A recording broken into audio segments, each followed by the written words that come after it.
నేను మీ దగ్గర సలహాలు తీసుకున్నాను. ఎస్, ఒక మీరు సీనియర్ రాజకీయ నాయకుడిగా సలహా, కానీ కేడీసీసీ బ్యాంక్ చైర్మన్ ఎలా చేయాలి నీ దగ్గర ఎప్పుడు నేను సలహా అడగల, లేదా గన్నవరం అభివృద్ధిని ఎలా చేయాలని నేను ఎప్పుడు సలహా అడగల. రాజకీయాల్లో ఉన్నప్పుడు పిచ్చాపాటి 100 మాటతో నువ్వు సీనియర్ లీడర్ కాబట్టి సలహా ఎస్ అడిగాను అనుకో, అడిగాను, దాంట్లో మొహమాట ఏముంటుంది? ఏదైనా టఫ్ సిచ్యువేషన్ వచ్చింది. కానీ నేను నిన్ను నమ్మా. నేను కొడాలి నాని అనేవాడిని నమ్మితే గొర్రె కషాయాన్ని నమ్మినట్టు నేను కొడాలి నాని నమ్మే, కొడాలి నాని ద్వారా పరిచయం నిన్ను కూడా నమ్మే. నేను చెప్పదలుచుకోలేదు కానీ ఎవరో వద్దు, కానీ అదే పరిస్థితిలో కొడాలి నానితో పాటు ఆర్ఎన్బి గెస్ట్ హౌస్కి వచ్చి అది నాగరాజు చెప్పేది ఉంది, నేనే ఒప్పుకుంటున్నా కదా. అలాగే కొడాలి నానితో కలిసి నేను గన్నవరం కాకపోయినా నేను గన్నవరంలో పోటీ చేసి నేను అడిగా మన ప్రెస్ మీట్లో, నన్ను గన్నవరం ఎందుకు పంపిస్తాం, మీరు పెద్ద నాయకులు, మహోన్నత నాయకులు, మీరు ఎక్స్పీరియన్స్ ఉంది, experience is greater than teacher అయ్యా, మీరే పోటీ చేయపోయారా, నువ్వో గుడివాడ అతను పోటీ చేస్తే గన్నవరంలో సరిపోయేది కదా, నన్ను ఎందుకు పంపించారు నాన్ లోకల్ కానీ అడిగా. దాంట్లో నేనేమో సభ్య సమాధానం తలదించుకునే విధంగా నేను భాష మాట్లాడలా, నేను బూతులు తిట్టలా, నేను మంచిగానే చెప్పా. కానీ నాకు తర్వాత అర్థమైంది ఏంటంటే ఎవరైతే నాకు నువ్వు సలహాలు ఇచ్చారని చెప్తున్నారో దానికి థ్యాంక్ యూ. అలాగే at the same time Jaganmohan Reddy గారిని ఆ రోజున నా ప్రత్యర్థిగా ఉండి ఒక పార్టీ బీఫారం మీద గెలిచి వైఎస్ఆర్ కాంగ్రెస్ పార్టీలో చేర్చడానికి జగన్మోహన్ రెడ్డి గారిని నా ప్రత్యర్థి కలవటానికి వెళ్ళినప్పుడు మీరు ఎందుకున్నారు పేరు నాని గారిని అడుగుతున్నా. నన్ను రాజకీయాల్లో తీసుకొచ్చిన కొడాలి నాని వాడు ఎలాంటాడైనా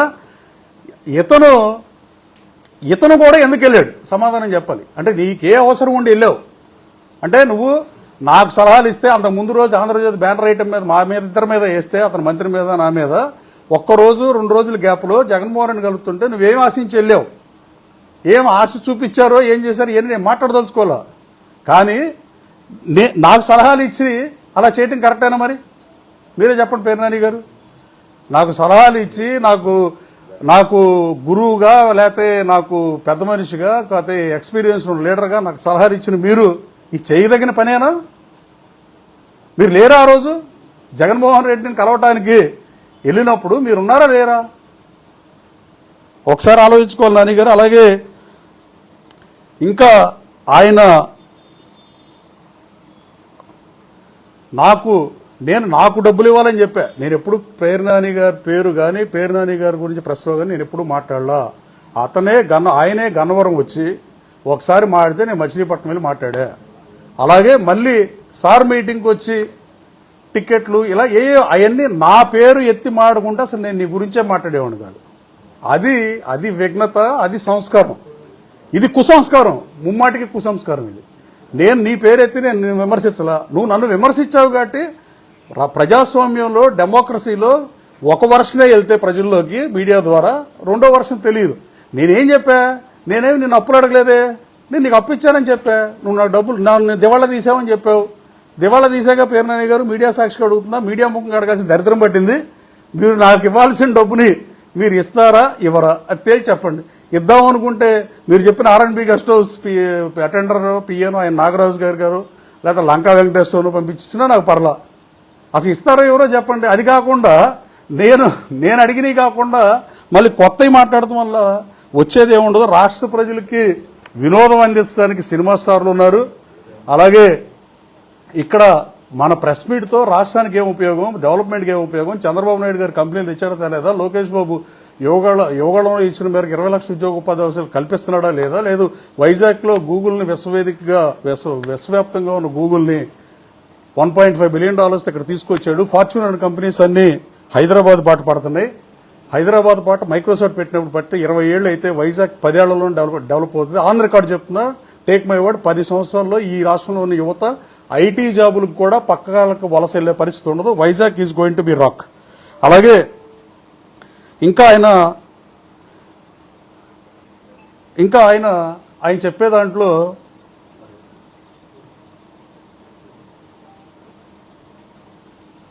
ఆయన ఇంకా నేను అడిగిన దానికి సమాధానం చెప్పకుండా అలా మాట్లాడాడు. అలాగే చివరగా ఆ రోజున వైఎస్ఆర్ కాంగ్రెస్ పార్టీ కార్యకర్తలు అడో లక్షణ అంటే మీరు జగన్మోహన్ రెడ్డి గారిని కల్పించిన వాస్తవం కాదా, జగన్మోహన్ రెడ్డి గారిని నా ప్రత్యర్థి విమర్శించిన మాట నిజం కాదా, వైఎస్ జగన్మోహన్ రెడ్డి సతీమణి గురించి కూడా తేహారీ జైలుకి వెళ్తామని మాట్లాడిన మాట నిజం కాదా, ఇన్ని మాట్లాడినప్పుడు వైఎస్ఆర్ కాంగ్రెస్ పార్టీ నువ్వు సుశిక్షితుడైన నాయకుడు అని చెప్పుకునే నాని గారు, మీరు విలువలు విశ్వసనీయత ఉంది, ఎస్ మీకు విలువలు విశ్వసనీయత ఉంది, కానీ మీరు అదే వైఎస్ఆర్ కాంగ్రెస్ పార్టీకి వ్యతిరేకంగా పోటీ చేసి వైఎస్ఆర్ కాంగ్రెస్ పార్టీ కార్యకర్తలను వేధించి సాక్షాత్తు జగన్మోహన్ రెడ్డి మీద కేసు పెట్టినా అతన్ని జగన్మోహన్ రెడ్డిని కలవటానికి తీసుకెళ్ళినప్పుడు మీరు ఎందుకున్నారు నాని గారు? ఇదేనా విలువలు విశ్వసనీయత, లేకపోతే ఇదేనా స్థితప్రజ్ఞతని నేను అడగదలుచుకున్నాను నాని గారు.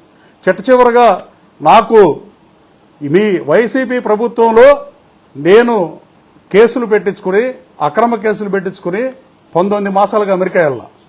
నేను ఇప్పుడు అమెరికా వెళ్దా, నాకు కోర్టు పర్మిషన్ ఇచ్చిన తర్వాత మహానాడు ఈ కార్యక్రమాలు పార్టీ ఉండటం వల్ల ఆగా. నేను రేపు ఎల్లుండి అమెరికా వెళ్తా. ఏమన్నా మాట్లాడాల్సి వస్తే మళ్ళీ ప్రజలకి కన్ఫ్యూజ్ చేయకుండా మీరు, నేను వచ్చిన తర్వాత మాట్లాడదాం, మళ్ళీ ఈ లోపే మళ్ళీ ఇంకోటి నేను ఒకటి అడిగితే మీరు ఒకటి చెప్పి ప్రజలను కన్ఫ్యూజ్ చేస్తే దీనివల్ల ప్రజలకు వచ్చేదేమీ లేదు. సూటిగా సుస్పష్టంగా అడిగా, నేను మిమ్మల్ని గౌరవంగానే మాడుతున్నా, లేదా నా నోరు మంచిది కాదని మీరు అన్నారు తప్ప ఇంకెవ్వరూ అనరు. అలాగే లంబు జంబు చెంబు ఏంది ఈ భాష, ఏంది ఈ భాష? ఆ ఇద్దరు మంత్రుల మధ్యలో నన్ను కూర్చోబెట్టుకుని నేను మాట్లాడానంట. నా నోరు మంచిది కాదు, నా నోరు మంచిది కాదని వైఎస్ఆర్ కాంగ్రెస్ పార్టీ కార్యకర్తలతో కానీ ఈ రాష్ట్రంలో వేరే వైఎస్ఆర్ కాంగ్రెస్ పార్టీ నాయకులతో కానీ చెప్పించు. Yes, I agree. నేనేమి తెలుగుదేశం పార్టీ మా పార్టీ వాళ్ళతోనో, మా మిత్రపక్షం జనసేన పార్టీతోనో, బీజేపీతోనో చెప్పించమంటలా. సభ్య సమాజం అన్ని చూస్తుంటది పేర్నాని గారు.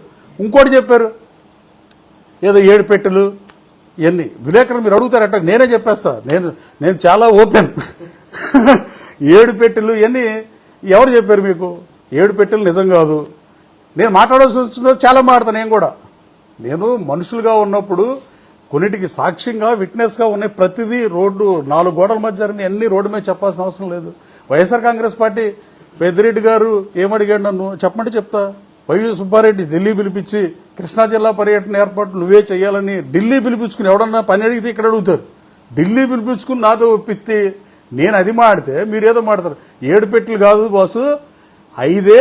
ఆ 5 కూడా నేను పార్లమెంట్ మెంబర్ దగ్గర 2 సార్లు పోటీ చేశాను. నేను చందా తీసుకోవాలా, నేను సుస్పష్టంగా చెప్తున్నా, కానీ నువ్వు తీసుకున్నావు అని అన్నా.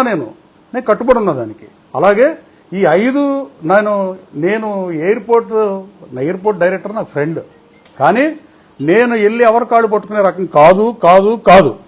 ఇది ఫర్ షూర్. నేను నా క్యారెక్టర్ను పోగొట్టుకునే పరిస్థితే ఉండదు. నా క్యారెక్టర్ను పోగొట్టుకుందాం అనుకుంటే జగన్మోహన్ రెడ్డి గారు ఇచ్చిన ఎమ్మెల్సీ ఆఫర్కో, ఆప్కాప్ చైర్మన్ ఆఫర్కో ఇటుకో నేను రాజీ పడిపోయేవాడిని. అప్పుడే నేను రాజీ లేని పోరాటం చేశా, వైసీపీలోనే ఉన్నా. నువ్వు నాకు చివరి వరకు హెల్ప్ చేశాను అంటున్నావు. చివరి వరకు హెల్ప్ చేస్తావు, నేను టికెట్ ఇప్పిస్తావు. నువ్వే జగన్మోహన్ రెడ్డి దగ్గరికి నా ప్రత్యర్థిని కలిపి ఇంక నువ్వు నాకేం హెల్ప్ చేస్తావు బాసు? నువ్వు నాకు చేద్దావు, ఒకేపై ఉండి చేయాలా? మీరు విలేకరులు ఒక దాంట్లో పనిచేస్తారు, 2 కంపెనీలు పనిచేస్తారండి, 2 మీడియా ఛానల్స్లో. సో ఆ 5 కూడా నేను అప్పటికే జగన్మోహన్ రెడ్డి గారిని, ఎవడన్నా చెప్తాడు రాజకీయ నాయకులు, అప్పటికే తర్వాత ఎన్నికలు అయిపోయిన తర్వాత నేను మళ్ళీ జగన్మోహన్ రెడ్డి గారిని కలిసా. అక్కడ ఏమైందో జగన్మోహన్ రెడ్డి గారిని అడిగి, ఇది మాత్రం సుస్పష్టంగా చదువుతున్నా నాని గారు, దయచేసి ఏనండి, ఇది మాత్రం డెఫినెట్గా జగన్మోహన్ రెడ్డి గారిని కనుక్కొని ఏం జరిగిందని చెప్తే, మీరు కనుక్కొని వచ్చినాక మాడితే దీని మీద కూడా నేను మీతో మాడతా. నేను చెప్పాను ఇప్పుడు జగన్మోహన్ రెడ్డి గారిని నేను అప్పడిగానని చెప్పా. అప్పడిగేది నిజం, కానీ ఎన్నికలు అయిపోయిన తర్వాత నేను జగన్మోహన్ రెడ్డి గారిని కూడా కలిసినప్పుడు ఏమైంది అని జగన్మోహన్ రెడ్డి గారు చెప్తే బాగుంటుందిగా. నేను చెప్పాను అనుకో, మీకు అర్థం అవ్వాలా, లేదా ఆయనే చెప్తే నేను ప్రజలకు సమాధానం చెప్తా గ్యారంటీగా. నేను ఎంపీల దగ్గర తీసుకోలేదు, మా ఎంపీ గారి దగ్గర తీసుకోవాలా. ఏమండి ఎవరు మళ్ళీ చెప్పండి. ఆయన అడగమంటలా, మీరు పొరపాటు పడుతున్నారు. మీ పార్టీ అధ్యక్షుడు ఈ రాష్ట్ర మాజీ ముఖ్యమంత్రి జగన్మోహన్ రెడ్డి గారి దగ్గరికి వెళ్ళి ఇట్ట వెంకట్రావు ఇట్ట అన్నాడు, ఏం జరిగింది అని అడిగితే ఆయన చెప్తాడు కదా ఆన్సరు. నువ్వు ఊరినే బట్టగాల్చి పడేస్తే ఎవడు అసలు? నాకు ఇవ్వాల్సిన డబ్బులు కూడా నేను ఎప్పుడూ అడగల.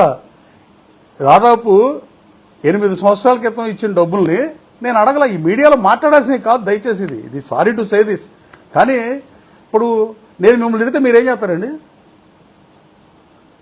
ఏం చేస్తారు మీరు? జర్నలిస్టులు ఏం చేస్తారండి? మీరు తిడతారా కదా, కానీ తిట్టపోయినా మీ నిరసన వ్యక్తం చేస్తారు కదా. సో ఆ పరిస్థితి గ్రేట్ చెప్పండి. నా డబ్బులు కూడా మీడియా ముఖంగా అడగాల్సిన దుస్థితికి రావడం చాలా బాధాకరం. Actually I hate it. అంటే ఇక దీనికి ఇంకోటి చెప్తున్నా మీకు, నువ్వు మంత్రిగా పనిచేశారు మీరు ఈ రాష్ట్రానికి. మంత్రిగా పనిచేసినప్పుడు మా నియోజకవర్గానికి ఏమన్నా అదనంగా చేశారా?